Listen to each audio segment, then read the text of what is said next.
So welcome back, it's Emma with Hearty Soul today. We are going to be making some banana bars and a loaf of banana breads. We have a bunch of bananas that we need to use up and they are perfectly ripe for baking, and we are in day, I don't even know anymore. We don't follow a calendar of COVID-19 isolation, and so we've got bananas and we need to use them up. Can I make them out? You can mash them up. We can't go to church. We can't go to church. We're not going to go. We're not going to go to church, but we are going to watch it on TV, aren't we? Yeah. Okay.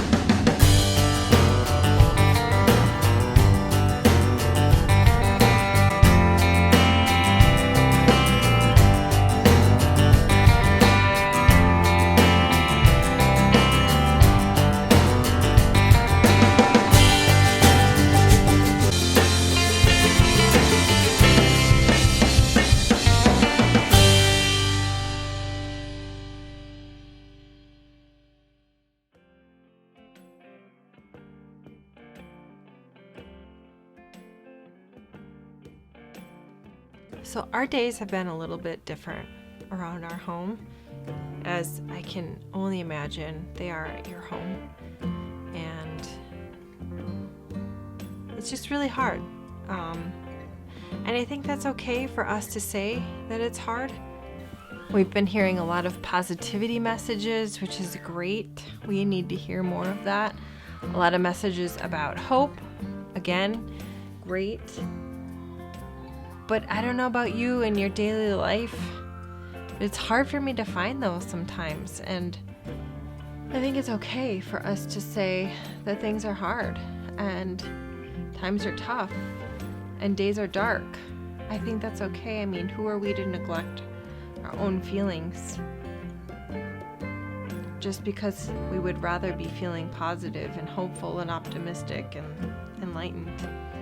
We try to keep things as normal as possible, but inevitably, we all know things are different.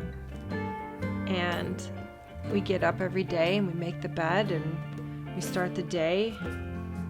And for the last 2 weeks, I think I've wandered around the house and around the yard thinking, what am I supposed to be doing? And what is the point of this? And what am I supposed to be doing with all of this?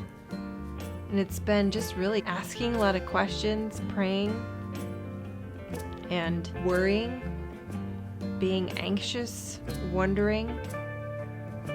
But the thing that I keep thinking about and that's crazy is the fact that everybody in this entire world, our entire planet, is on some level going through the same thing. And isn't that incredible to think about? Is there ever been another time in history that the entire planet has been affected by one thing? The things that keep me going are my kids. My kids have been giving me a lot of grace while we figure this out. I can only imagine as a young kid looking to the adults in their lives thinking, well, adults usually have things figured out. They know what they're doing. And then looking at all of us as we look rather confused and thinking, well, they don't even know what they're doing. Those are strong adults, educated professionals, government officials. And there's a lot of questions like, we don't know. And I have a feeling that it's wearing on our kids, and I'm trying to get ahead of that somehow, and I just don't know what to do, because me as an adult, I feel the heaviness and the darkness and the questions and the worry, and I don't know how to keep that from my kids. Some level of me doesn't want to keep it from my kids. I want them to be able to understand how I feel. And so we do a lot of talking, asking questions, and doing a lot of journaling, and just little things like what the temperature is today and that it snowed again, and that we made banana bread today, and the gas price is $1.48 just simple things, just to remember what this time was like and how we felt. Writing down a lot of emotions, I think, helps us connect our emotions. I've decided also that if I have a hard time finding something positive in the day, that means that I'm not looking hard enough. And there's something positive in every day, each and every day. And I need to write that down and stick it on my refrigerator. There was something positive that I controlled in that day, and that's what I want to remember. I can only hope that me modeling how to cope with this time is what my kids are looking at. Our kids are watching us a lot right now, people. We are in front of them. They're listening, they're watching how we cope with this, and they're taking it all in. So if we're not coping well, like me sometimes on some of these days, I feel that I need to have a conversation with them about why I'm not coping well, or how I could cope better tomorrow, or the things that I'm planning on doing to take care of myself. And I hope that that modeling will at least help them maybe cope in their own way. I know for us, my kids have been giving me a lot of grace, and I thank God for that. I'm very thankful to have a box of parenting tools that have been able to teach my kids how to have empathy and how to give grace. It'll be interesting to see what we all decide to take into the next chapter of this story. What will we realize or recognize from this time being at home, and what will we do with that in the next phase of this? When we all come back together, what will we be like? What will we decide to keep, and what will we decide is no longer useful to us?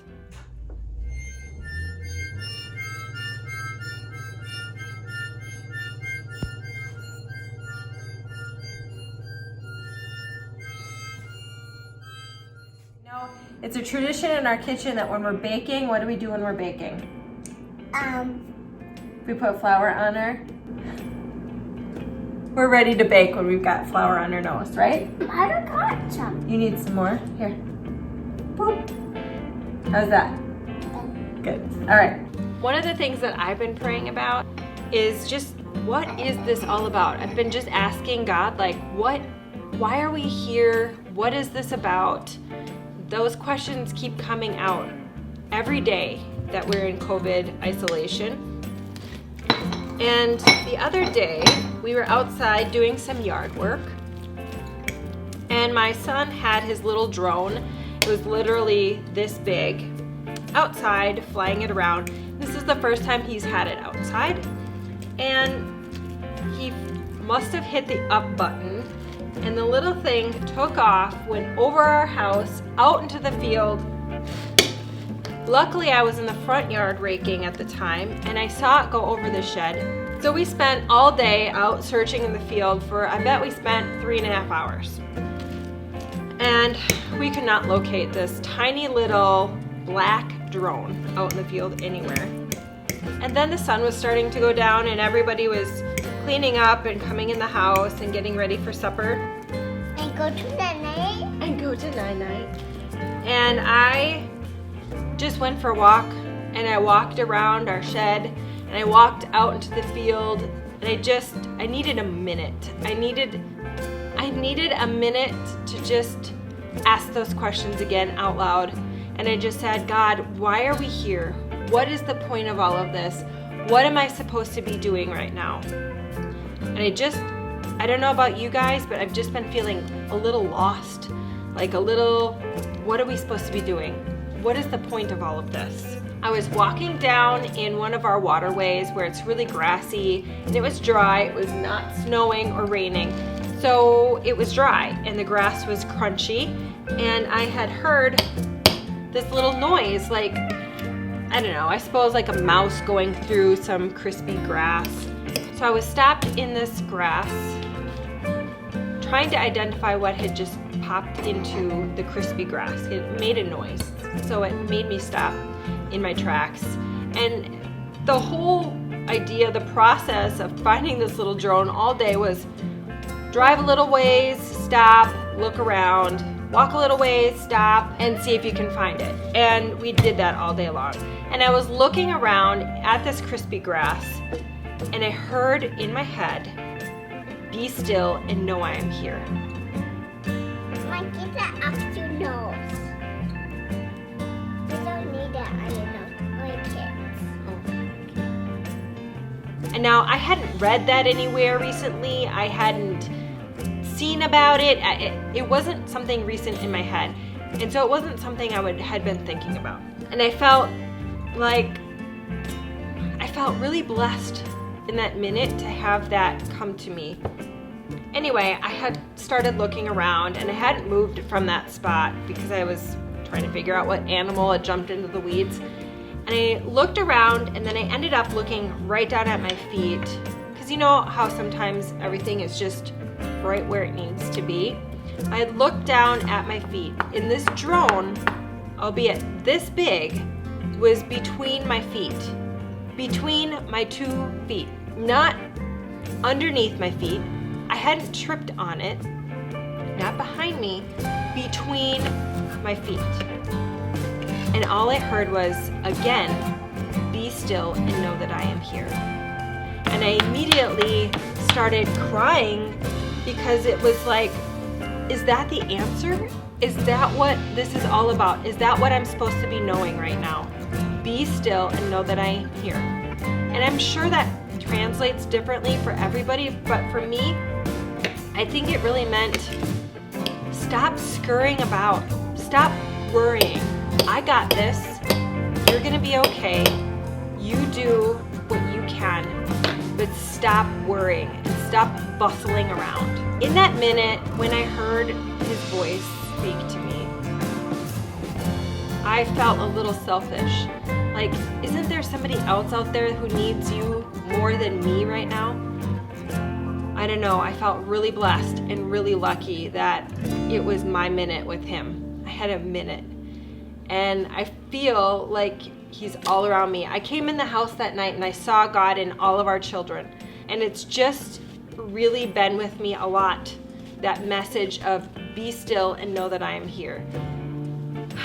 I had to write it down on my refrigerator over here because I wanted to remember it every single day. I don't want to forget about it. And when we're having dark times in these days, I have something that I can look at. It's a physical reminder of he's here. He's got us. And I hope that message helps somebody out there.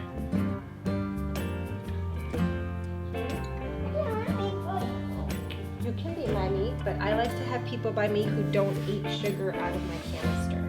Then I want you to help me, okay? All right, so back to making banana bread. That was deep. I know it's not typical, but I think everybody needs to hear that message at some point here in these next weeks, for whoever knows how long this is going to last. And we really need each other, and I think we really need to be kind and gracious with ourselves and know that he is here and he's got us and he's gonna bring us through all of this. At least that's my belief. Okay. All right, so I've got 1 stick of butter softened in my mixer. Mom, we need dipper. And I'm gonna add 2 cups of sugar. So in with my stick of butter is 2 cups of sugar. And I need 3 eggs. No, I got the eggs. You got the eggs today. Yeah. You sure did. Thanks for doing that, by the way. Yeah, we did see some more. Who did that? I did. Oh no. Did you lay an egg outside? Which chicken do you think did that? Would you like to push the button? Sure. I lay over here. Okay.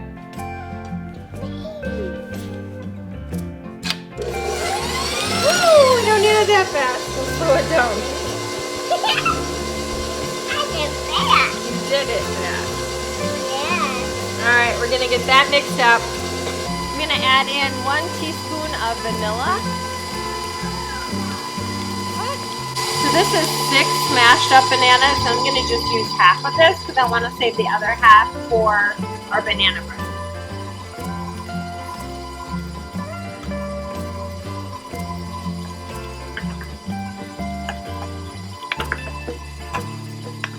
Dash of salt, 1 teaspoon of baking soda, and 2 cups of flour.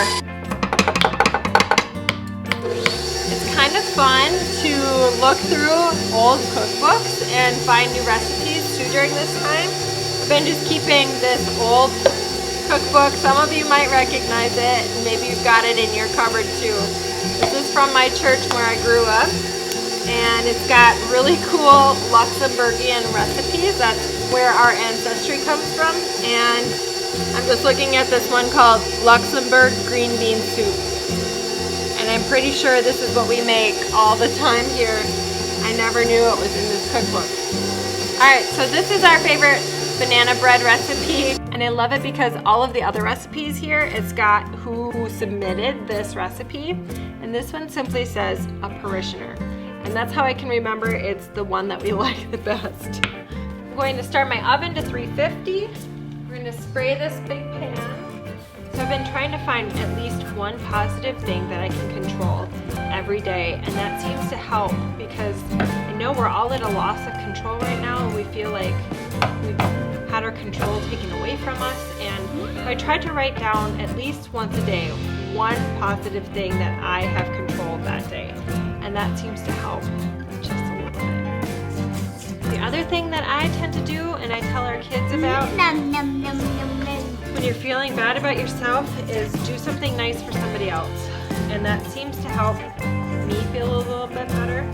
So I am making bars for our employees who have extra bananas and who can't use a boost in the dairy industry. So I'm going to be treating all of our employees with some nice fresh banana bars.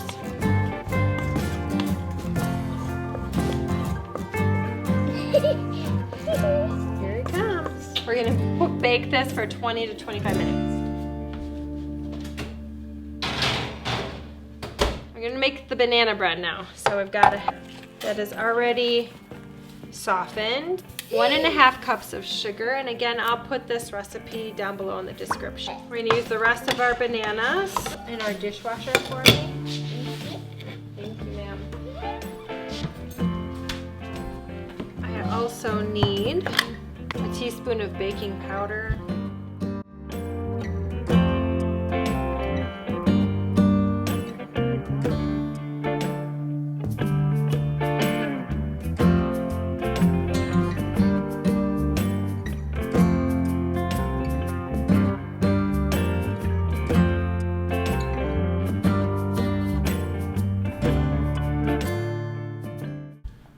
Mom, nothing came in there.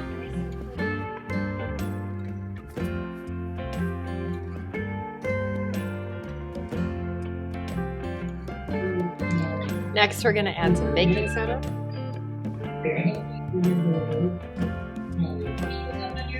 And smell it, Mom.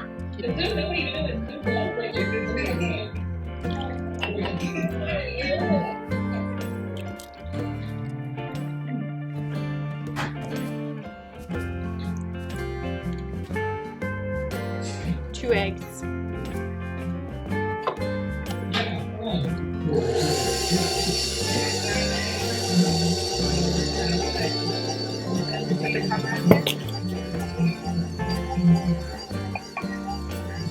We're gonna make them until they're nice and brown. Into the oven. So now that we've got our bars all out of the oven, baked, nice and golden brown, and cooled, I'm going to make the frosting.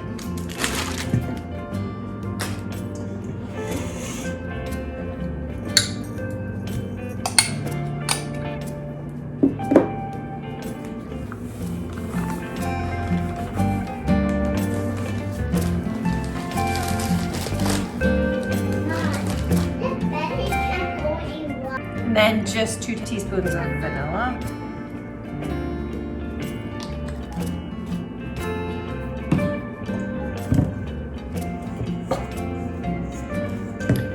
mix it up. I do sort of plop it in the microwave just to melt the butter and the cream cheese a little bit, make it easier to spread.